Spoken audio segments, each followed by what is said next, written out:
नमस्कार साथियों। तो आज मैं आपको बताऊंगा कि जो हमारे सूर्य का निर्माण होता है वो किस प्रकार से अंतरिक्ष में उसका निर्माण हुआ है। मैं पिछली वीडियो में आपको ये बता चुका हूं कि जो सौर मंडल है उसका निर्माण कैसे हुआ है, निहारिकाओं का निर्माण कैसे हुआ है, उल्का पिंडों का निर्माण कैसे हुआ है, हमारे जो पूरे ब्रह्मांड के तत्व हैं उनका निर्माण कैसे हुआ है। तो ये मैं आपको बता दूं आज सूर्य के बारे में कि सूर्य का निर्माण कैसे होता है।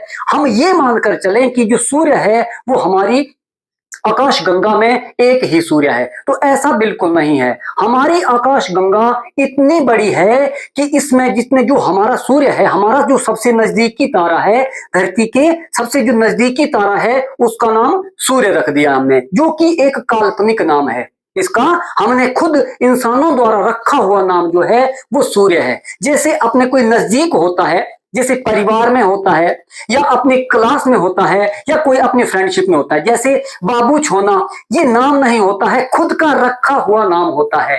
इस प्रकार से वैज्ञानिकों ने सूर्य भी एक नाम रखा हुआ है, जो कि सूर्य एक नाम है। अब मैं सूर्य के बारे में बताऊंगा कि जो सूर्य है ये कैसे बना है। मैंने पिछली वीडियो में मैं भी आपको बताया था कि एक बहुत बड़ा बिग बैंग हुआ था, एक थ्योरी दी थी बिग बैंग की कि एक बिग बैंग हुआ था। बिग का मतलब होता है बड़ा, बैंग का मतलब होता है धमाका यानी विस्फोट। तो जो हमारा ब्रह्मांड है वो एक बिंदु के रूप में था, मतलब वो एक बिंदु के जो आज आकाश गंगाएं हैं पूरे ब्रह्मांड में, जो गैलेक्सीज हैं आकाश गंगाएं हैं, वो सारी आकाश गंगाएं, ऐसा वैज्ञानिकों का मानना है कि 100 करोड़ से भी ज्यादा आकाश गंगाएं हमारे ब्रह्मांड में पाई जाती है। और हमारी जो मिल्की वे है आकाश गंगा, जो हमारी आकाश गंगा है उसे दूध गंगा भी कहते हैं, उसे मिल्की वे भी कहते हैं। तो जो उसका आकार है, जो हमारी आकाश गंगा का आकार है वो सर्पीला आकार है। ये एक सर्पीला आकार है। और इस आकाश गंगा के बीच में एक होता है ब्लैक होल। ब्लैक होल का निर्माण कैसे होता है, जब कोई तारा, आगे मैं बताऊंगा भी, जब कोई तारा टूटता है, टूटता नहीं सॉरी मरता है, अपनी अंतिम चरण में चला जाता है और उसकी मृत्यु हो जाती है। हर किसी की मृत्यु निश्चित होती है, चाहे वो तारा हो, चाहे वो इंसान हो, चाहे वो वनस्पति हो, चाहे कुछ भी हो। पत्थर भी, जो पत्थर है उसकी भी मृत्यु निश्चित होती है।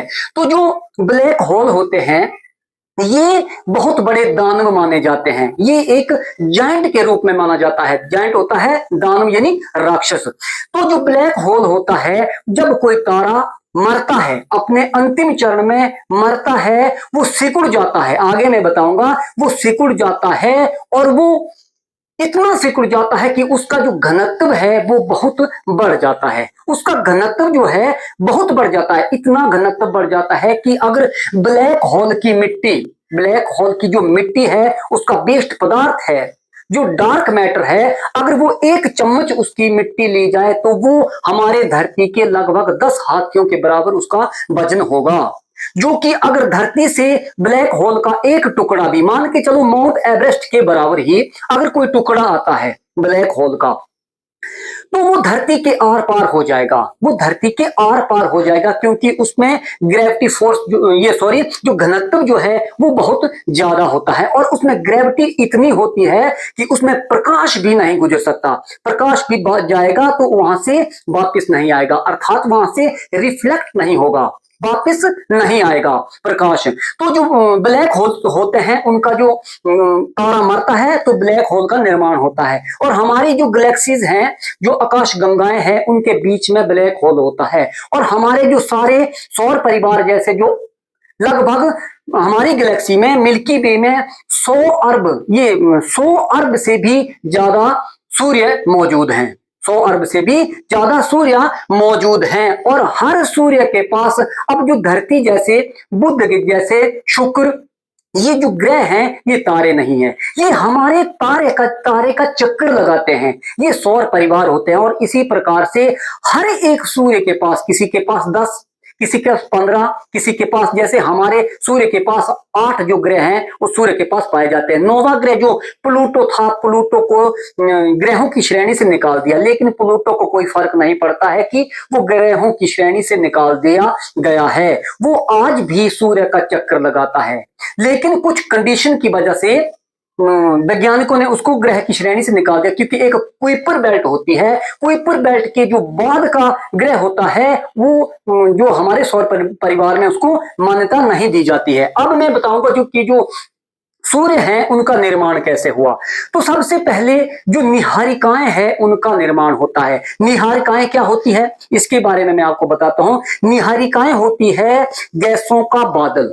वो गर्म नहीं होता है, लेकिन गैसों का बादल होता है। जब गैसों का बादल होता है और निहारिकाओं में विशेषकर हीलियम और हाइड्रोजन गैस पाई जाती है।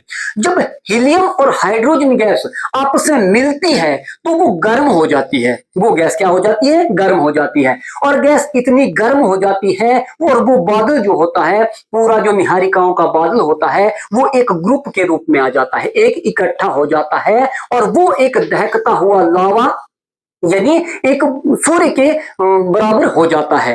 अब जो सूर्य होता है उसका, हमारे जो आम सूर्य है, हमारा सूर्य का तापमान कितना है? आमतौर पर बताते हैं कि ये 6000 डिग्री सेल्सियस का एक समुद्र है। कितना है? 6000 डिग्री। लेकिन अगर एक्यूरेट बात, मैं तो एक्यूरेट बात करता हूं अपनी क्लास में, कि एक्यूरेट बात की जाए तो ये 5500 डिग्री सेल्सियस इसका तापमान है। कितना है? 5500 डिग्री सेल्सियस। कितना है? 5500 डिग्री सेल्सियस इसका तापमान है, सूर्य का तापमान। जो सूर्य है, अब सूर्य बहुत बड़ा होता है।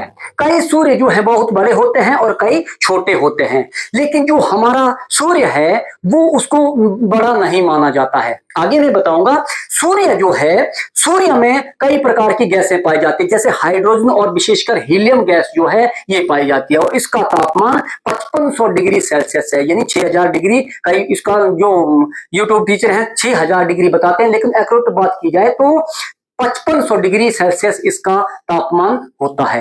अब जो कोई तारा अपने अंतिम चरण में आता है तो उसको जीवाश्म तारा कहते हैं। जीवाश्म मतलब अपने जीने की अंतिम सांस भी लेता है वो तारा। जब कोई बड़ा तारा होता है, सुपर जायंट होता है, तो वो क्या होता है? फिर अपने अंतिम चरण में आ जाता है। जब तारा अपने अंतिम चरण में आता है तो वो क्या करता है? उसका साइज बढ़ जाता है, उसका आकार जो है वो बढ़ जाता है। आकार बढ़ने के कारण उसका रंग जो है वो सफेद हो जाता है, तो उसको बोलते हैं क्या? सफेद वामन। क्या बोलते हैं उसको? जब उसका रंग बढ़ जाएगा, उसका रंग सफेद हो जाएगा और उसका आकार बढ़ जाएगा तो उसको बोलेंगे सफेद वामन। क्या बोलेंगे उसको? सफेद वामन। सफेद वामन इसको बोलेंगे, सफेद वामन। फिर जब तारा सफेद वामन से डार्क मैटर में आ जाता है, फिर वो मरने की कगार में आ जाता है, तो उसको बोलते हैं काला वामन। क्या बोलते हैं? काला वामन। फिर उसको बोलते हैं काला वामन। तो ये जो सूर्य था, मैंने सूर्य के बारे में आपको बताया। उसके बाद जो क्या बोलते हैं, उल्का पिंडों का निर्माण होता है, कई छोटे। जो हमारा सूर्य है ये भी एक बड़े सुपर जायंट का एक निर्माण माना जाता है, जो कि टूटने के कारण बना है। आगे मैं आपको अगली क्लास में बताऊंगा कि सूर्य जो टूटा था, जैसे क्वेश्चन बनता है, अगर सूर्य टूटता है, बड़ा सुपर जायंट होता है, उसमें बड़ा विस्फोट होता है। जो सुपर जायंट होता है वो टूटता है तो क्वेश्चन बनता है, पल्सर बनता है। इस प्रकार से टूट कर जो तारे बनते हैं, तो उसी हमारे जो सूर्य का निर्माण भी वैसे ही हुआ है। कई करोड़ों वर्ष, अरबों वर्ष पहले हमारे जो आकाश गंगाएं हैं, आकाश गंगा में एक हमारे बगल में एक बहुत बड़ा सुपर जायंट हुआ करता था। वो एक धमाका हुआ था और जो हमारे गैलेक्सीज में और उसके जो आसपास के छोटे छोटे ग्रह थे उसमें मिल गए थे, और इसी कारण हमारी धरती का भी निर्माण हुआ है। धीरे धीरे जब हमारी धरती का निर्माण होता है तो हमारे चांद का निर्माण उस समय नहीं हुआ था। जहां आज हमारे मंगल और पृथ्वी के बीच में एक और ग्रह हुआ करता था, जिस ग्रह का नाम था थिया। थिया पर भी कई तरह के उल्कापिंड गिरते रहते थे। हमारी धरती पर भी उल्कापिंड गिरते रहते थे, क्योंकि उस समय धरती पर एटमॉस्फेयर यानी वातावरण बिल्कुल नहीं था। तो थिया पर भी गिरते रहते थे और किसी कारण थिया जो है वो धरती से अट्रैक्ट होकर धरती के साथ आकर टकरा जाता है और हमारे चांद का निर्माण होता है। तो इस प्रकार से हमारे सूर्य का निर्माण होता है और हमारे जो चांद का निर्माण है वो भी धरती के बाद की प्रक्रिया है। तो अगली वीडियो में मिलेंगे, तब तक के लिए जय हिंद।